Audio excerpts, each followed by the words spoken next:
नमस्ते। इस एक्सप्लेनर में हमारा फोकस शरीर के सबसे बड़े अंग पर होगा, यानी हमारी स्किन पर। आज हम ह्यूमन स्किन की इस जटिल सेलुलर बायोलॉजी को इतनी गहराई से डिकोड करने वाले हैं कि इस डायनामिक ऑर्गन को देखने का नजरिया ही पूरी तरह बदल जाएगा।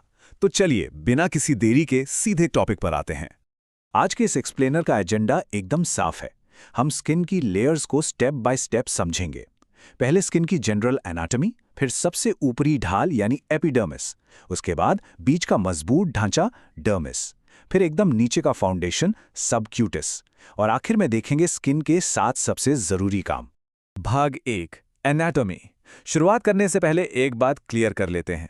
स्किन कोई सिर्फ बाहर से दिखने वाली सजावटी चीज नहीं है, बिल्कुल नहीं, बल्कि ये एक बेहद डायनामिक और मजबूत किले की तरह है। एक ऐसा जबरदस्त कवच जो हर पल हमारी हिफाजत करता है।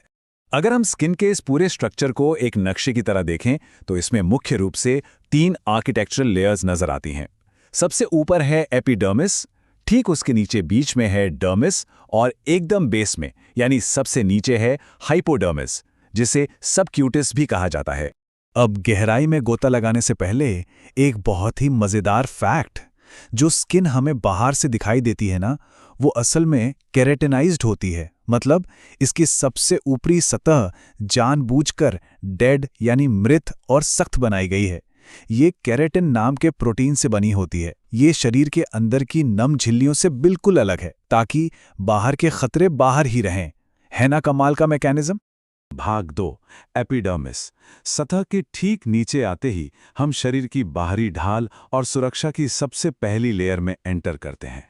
ये एपिडर्मिस या कहें एपिथेलियल परत एक बहुत ही मजबूत बाहरी दीवार का काम करती है। ये ना सिर्फ शरीर का पानी बाहर उड़ने से रोकती है, बल्कि माइक्रोस्कोपिक हमलावरों को भी अंदर आने से ब्लॉक करती है। और दिलचस्प बात यह है कि ये लेयर एकदम सपाट नहीं होती, ये लहरदार होती है, जिसमें नीचे की तरफ रीटे पेग्स लटके होते हैं। ये खास बेसमेंट मेम्ब्रेन के जरिए नीचे वाली परतों से बड़ी मजबूती से चिपकी रहती है। अगर हम इसी लेयर में थोड़ा और जूम इन करें तो एपिडर्मिस खुद 4 अलग अलग लेयर्स या स्ट्रैटा में बटी हुई है। ये बिल्कुल किसी कारखाने की असेंबली लाइन की तरह काम करती है। सबसे नीचे स्ट्रैटम बेसाले में नई कोशिकाएं बनती हैं, फिर उन्हें ऊपर धकेला जाता है, और ऊपर आते आते स्ट्रैटम कॉर्नियम तक पहुंचते पहुंचते ये सूख जाती हैं, कठोर हो जाती हैं और आखिर में झड़ जाती हैं।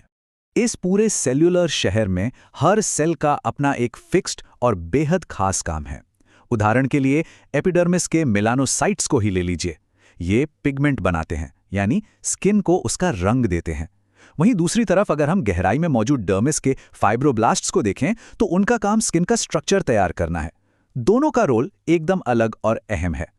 एपिडर्मिस में सिर्फ दीवारें और रंग ही नहीं है, यहाँ बाकायदा गश्त भी लगाई जाती हैं।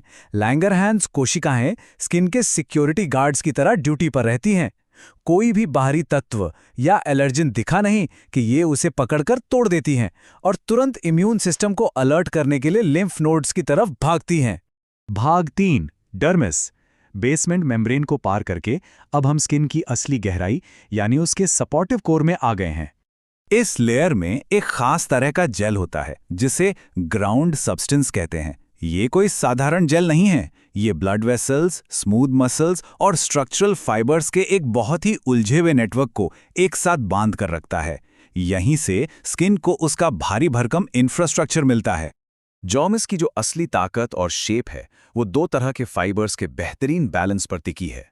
एक तरफ हैं कोलेजन फाइबर्स, जो स्टील के ढांचे की तरह काम करते हैं और स्किन को गजब की मजबूती देते हैं, और दूसरी तरफ हैं इलास्टिन फाइबर्स, जो स्किन में रबर बैंड जैसा लचीलापन और खिंचाव लाते हैं। इतने गहरे इंफ्रास्ट्रक्चर को यूं ही लावारिस नहीं छोड़ा जा सकता। यहाँ सुरक्षा बलों की एक पूरी फौज हमेशा तैनात रहती है, जैसे मास्ट सेल्स जो हिस्टामाइन से फुल लोडेड होते हैं, और खास मैक्रोफाजेस जिनका काम है किसी भी बाहरी कचरे या खतरनाक चीज को तुरंत साफ कर देना। भाग 4, सबक्यूटिस, द फाउंडेशन।